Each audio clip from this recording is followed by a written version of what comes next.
Welcome to Y-23. This is a show where men can be men, where we talk about whatever we want to talk about, whatever's hot right now, and do whatever we want to do pretty much. To my left here, my far left, I have Brandon or Brace, as I like to call him. We'll jump in and out with that one. Got Donald here. He's always been with me, kind of a mainstay. And right here we have author, Mr. Odell Richardson Jr. All right, our first topic of the day is going to be one that's, local based, the radio stations around this town. A lot of feel is that they're biased. They only play who they want to play instead of giving everybody a shot. Let's start with you, Brandon. You're an artist. What's your thought on that? They don't want to know my thought on that, man. It's bad. Just imagine, if you will, the minstrel show from like the 1930s with the chitlin circuit, a whole bunch of sambo, hop dance, cooning, and then mix that into modern day tech, and that's what you got. Explain that, because there's a lot of people who don't know what you're talking about there. All right, basically what we're reduced to in the modern radio era is a never-ending loop of inconsistency with about 10 artists. Now, I'm not the most patient person in the world, but for those who also aren't patient, I just would like to ask you, how can you listen to the same song 48 times a day? I mean, at what point is someone going to throw some variety in? Okay. And that's why I don't listen to it. I agree with that. And to back you, I make this comparison all the time. I watch the BET Awards. Why? I don't know. I guess because I got to support the black people, and sometimes, I like the blacks. But you got to support them. And when you watch the BET Awards, the first two rows are just the same artists that you hear on the radio all day. Then after that third row, it's like, who's that? Who's this? Who's that? It's like their assistants, their CEOs, their whatchamacallit. But when it comes to artists at these events, it's just the first two rows. It's not like at the Grammys or the Oscars, like the whole bottom row is just superstars everywhere. So I think that they do need to elaborate and just give other people a chance to make a shot. Donald, you had some say there. I definitely agree with the radio playing the same song over and over again. If I hear Kelly Rowland, whatever that song she got out now, Motivation again, I hate it now. It was great when it first came out, but now I hate it. But I think, especially in the black community, for radio stations, we have to look more to local radio stations like Morgan University, and I think they give more local artists or a different platform. They play a different variety of music. But I think sometimes we just used to 92Q, and unfortunately, the majority of the African American community, they're stuck in one media, or they're scared to expand to the next level and look for something different. Yeah, well, it's hard to say, because we can only look at one side, the 92Q, because I don't know if we look at I don't know if any of you guys listen to 98 Rock. I know I don't. So I don't know how hard it is for a white artist to get onto one of those stations, but I know how difficult it is, from doing music videos and dealing with artists. I know how hard it is just for them to get any kind of recognition from 92Q, for them to just say, hey, I know you're out there. I kind of got a feeling that all of it, regardless of what your genre of music is, it could even be polka. It'll probably all come down to a good old-fashioned payola. If you can't pay to get on there, you might be the best artist ever. But by the time the end of the day comes, you'll just be the best artist in your basement. You're not going to hear it. All right. Now we're moving on to the next topic. We're going to close that one out. And I'm going to start with you on this one, Odell. You were kind of quiet on that radio topic. This production company, 91 Production, deals a lot with, local athletes. We deal a lot with local athletes, their foundations. We go where they go. We shoot their nonprofit events. We can tell the athletes that go all in for their foundations and really do what they want to say, but we can also tell the ones that are phony and fake and just want a tax write-off. Right. So what are your thoughts on that? Well, athletes, they have a responsibility. A lot of us don't know their, backgrounds, or if they are the type of people that are really givers, or if they just putting on a show. We can't really tell, but I think they, they have a certain amount of pressures put on them in order to, to go out there and say, I got part of this foundation, or I'm doing this, or I'm doing that, to, make it look good. But, until you really know the individual, you don't know, what is his motive behind. And it's good you say that, knowing the individual behind these things, and I guess I'm taking the lead on this one because like I said, I've had experience with them. Right. And in my opinion, it's not so much the individual, it's the people they have around them. Exactly. Those are the people that in my dealings have been the dirty ones, you know, the ones that, I mean, one guy will remain nameless on this show. You know who I'm talking to. This guy, he basically told me one day, you know, what are you going to do for me? Okay. And we were there just to help out the foundation and pitch in and do whatever we could. Okay. And his words were, what are you going to do for me? Instead of keeping the foundation in the front, exactly, you know, and doing what he's supposed to do, he was worried about himself. Yeah, and you got to keep in mind that a lot of these athletes, these superstars, they're pretty young, 20, right, straight out of high school, right, to, you know, professional level, and you know they need help with those decisions. Donald? You know, I believe it's all about the money. It's all about the image, especially for me. Fashion is my thing, and I know a lot of times you meet a lot of people. You go to a record label, or you get you know, an athlete. It's to portray the image, and as well as dressing them, there's also a coach class and like talk this way, do this, so that people can think this about you because it brings in the almighty dollar. So I mean, at the end, I think it boils down to the money. All right, well, Brace, any closing thoughts on this before we take a break? It's really hard to show up on time to charity events when you're drunk from the night before. And we'll just leave it at that. Agreed. Well, we're going to take a break and we'll be right back. We got a little skit planned for y'all. Check it out, and we'll be back with more topics.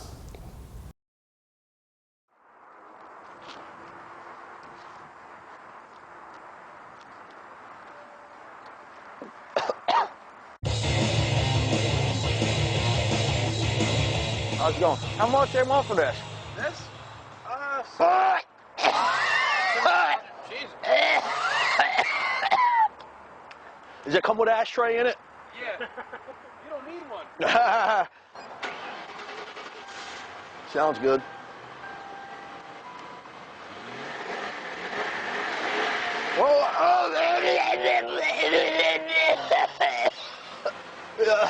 They need an inspection or anything like that? If I pay cash, can they do something better than that price on there? Of course. Right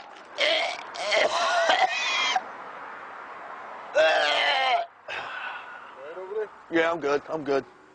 You could probably...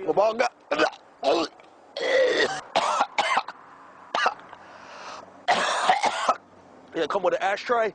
Ones is modular, they go in a cup holder, so it's probably...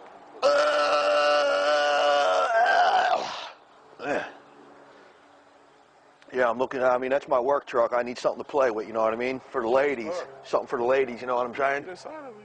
I've been in plenty of them, man. I'm just trying to find the best deal I can get, you know what I mean?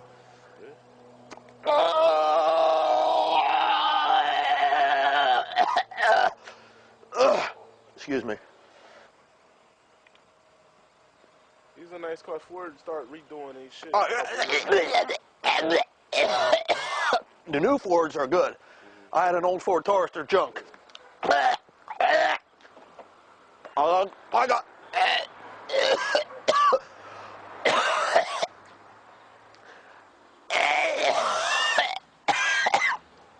You know, has an ashtray in it?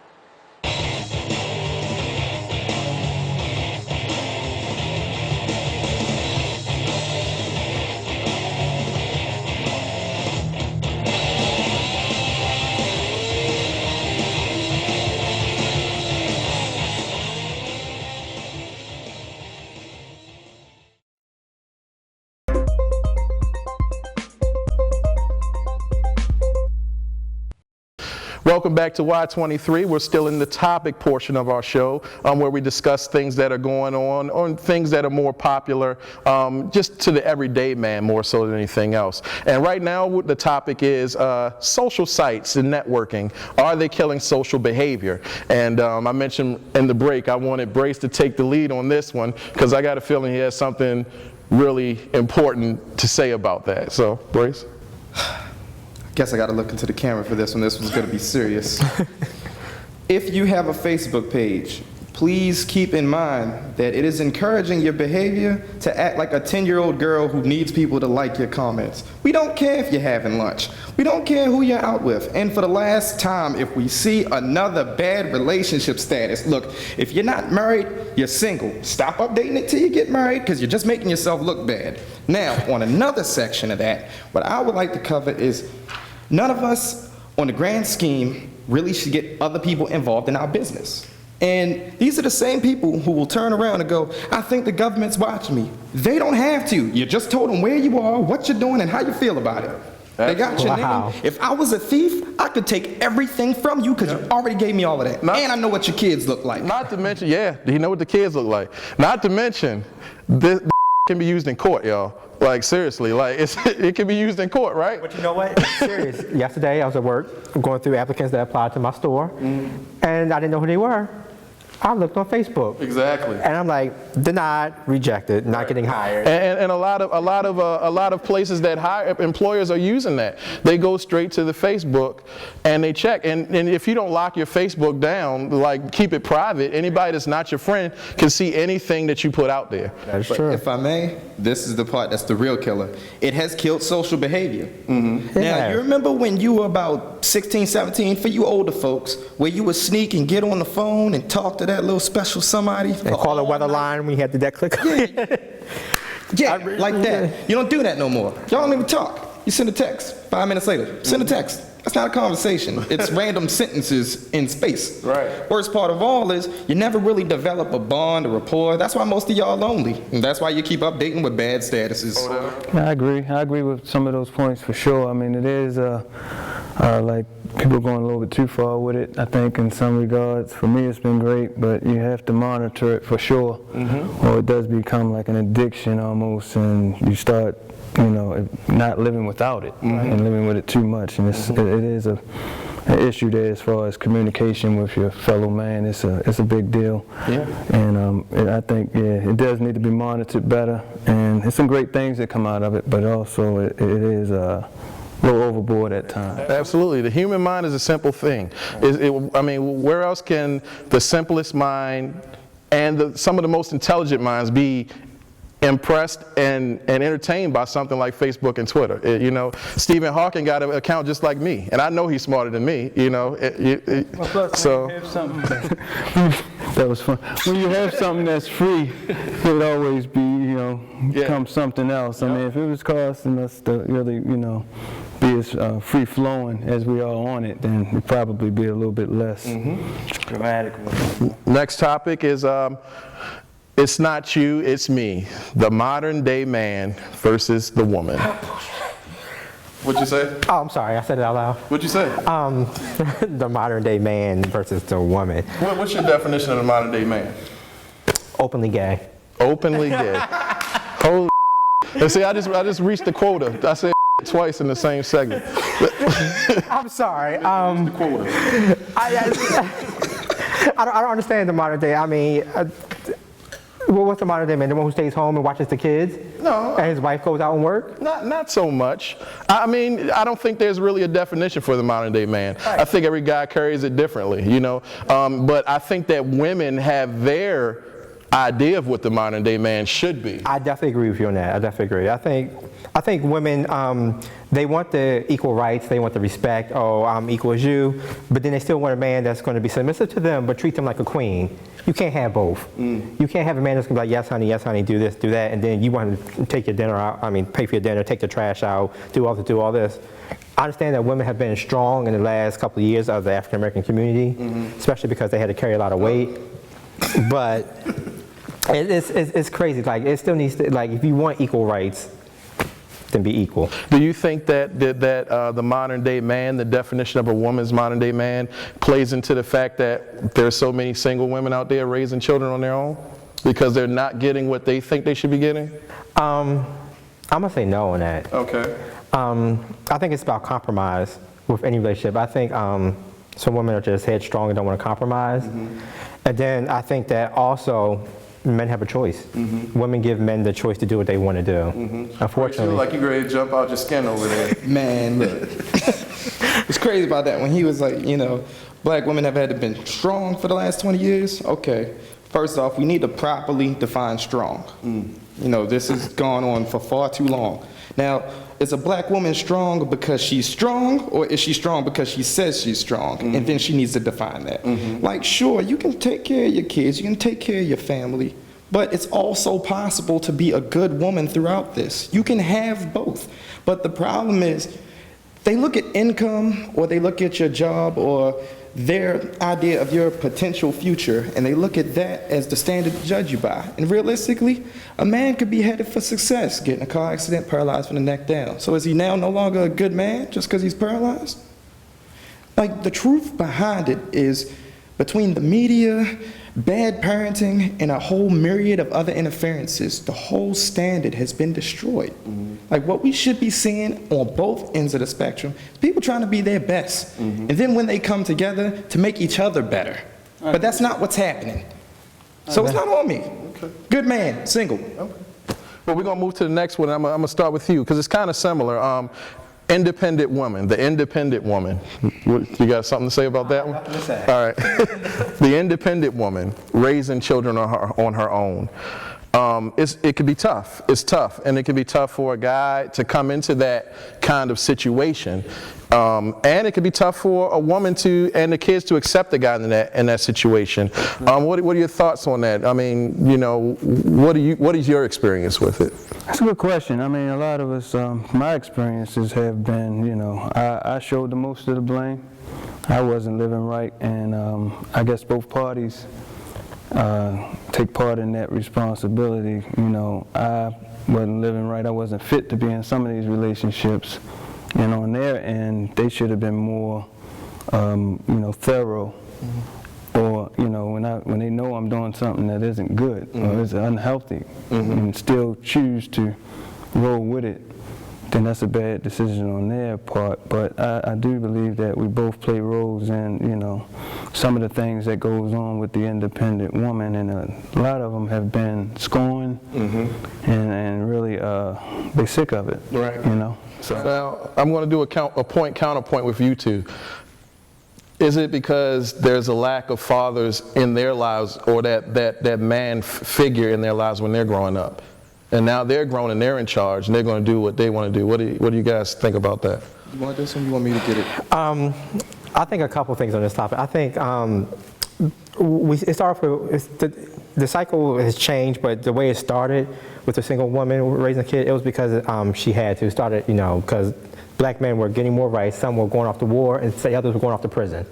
So she had to raise a family. But one thing about the black community is that we stick together, and that's one habit that carried into this generation, that where women still support men who aren't necessarily the best for them, because their grandmother did it, their mother did it, but the reason for doing it then was different from now, because my husband was, her husband was out, you know, working in the field or doing whatever, so they had to. And I also think that today, with sex and the media and stuff like that, I think people make decisions to have sex with somebody they don't know, and end up having children and have to raise them with somebody they don't know. And that's a hard decision. Close out with you on this one. Look, we all from time to time enjoy a bad decision.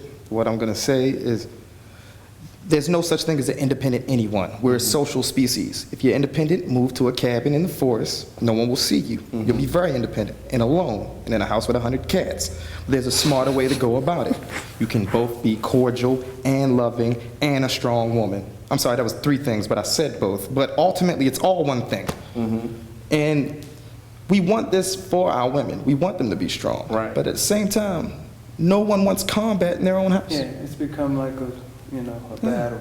I shouldn't want to punch the person I'm with. I should be all loving. All right, we come to the end of this topic. We're going to take a break, see another skit. We're going to come back, and I'm going to introduce you guys to our musical guest, Carbon Stone.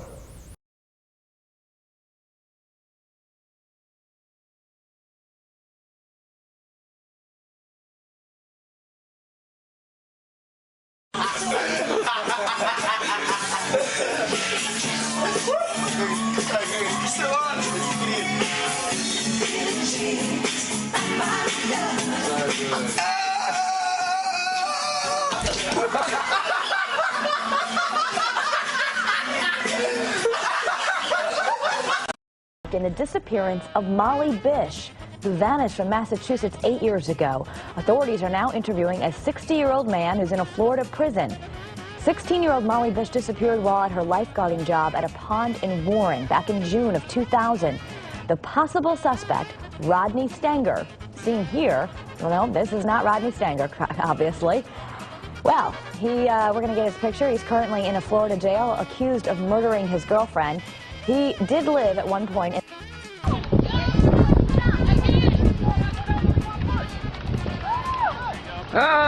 go, Jalissa.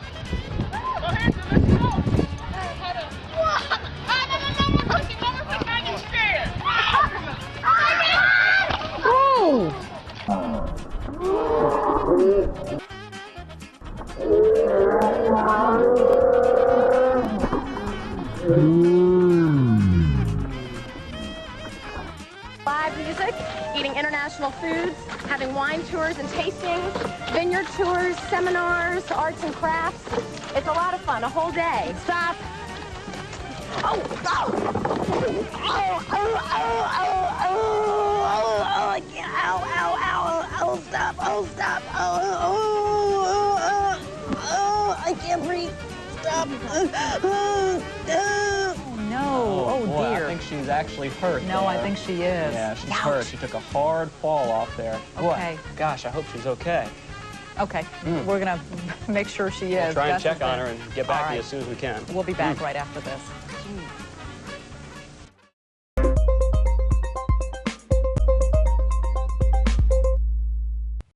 Welcome back to Y-23. Right now, we're going to send it to the field with Chrissy, who is with our musical guest, Carbon Stone.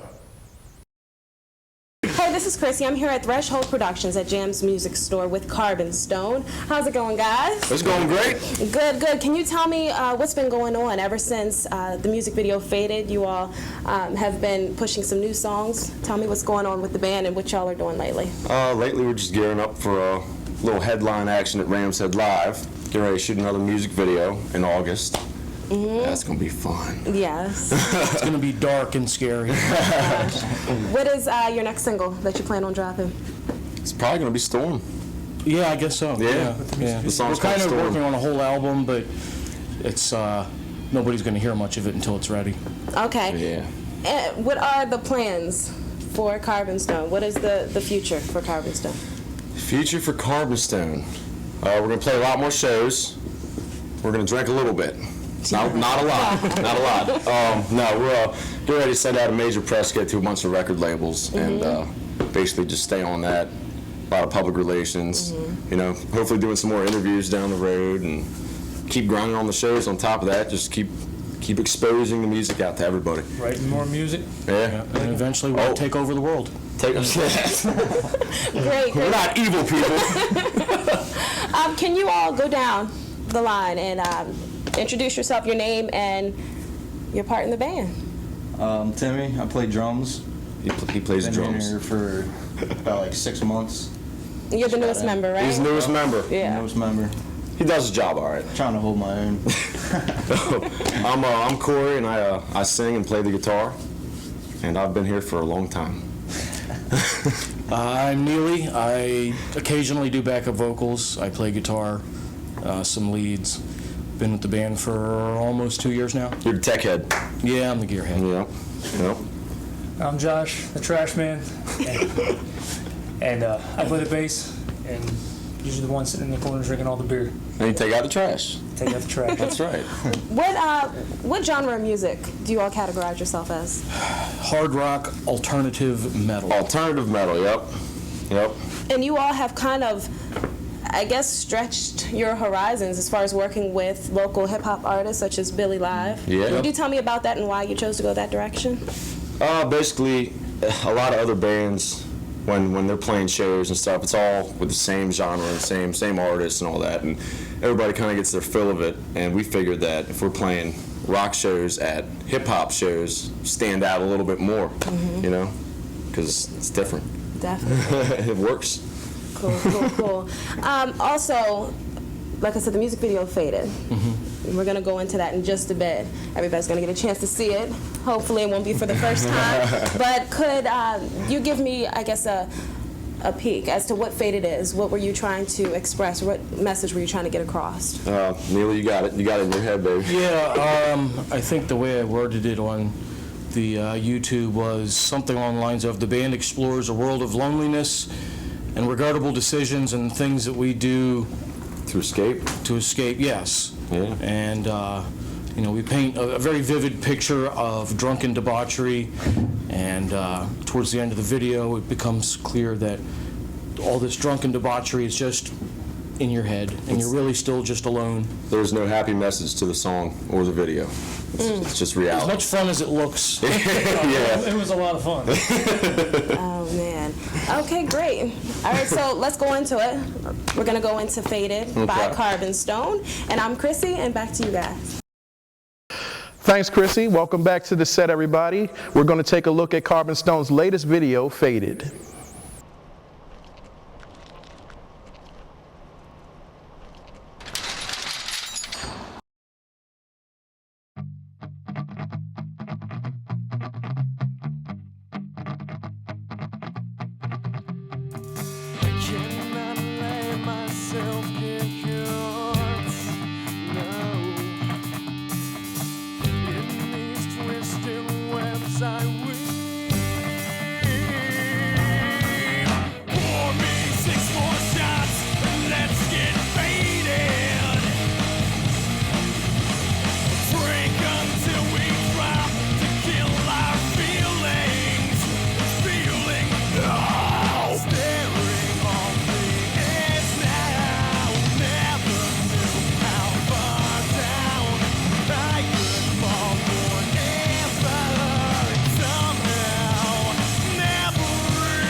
Welcome back to Y-23. Hope you enjoyed that video from Carbon Stone that was shot by this company, 91 Productions, LLC. You can look for us at www.91productions.com. And we also got what we like to call What's Hot. And What's Hot right now is a book called The Long Way Home, The Testimony, which was written by our fellow panelist, Odell Richardson Jr. And it's being revised, but it will be out soon, and it will be ready for purchase. So keep a lookout for that. Thank you all for tuning in. Be looking for the next episode of Y-23. We got some really interesting and good topics coming up, so stay with us. It's just going to get better as we go along. See you guys next time.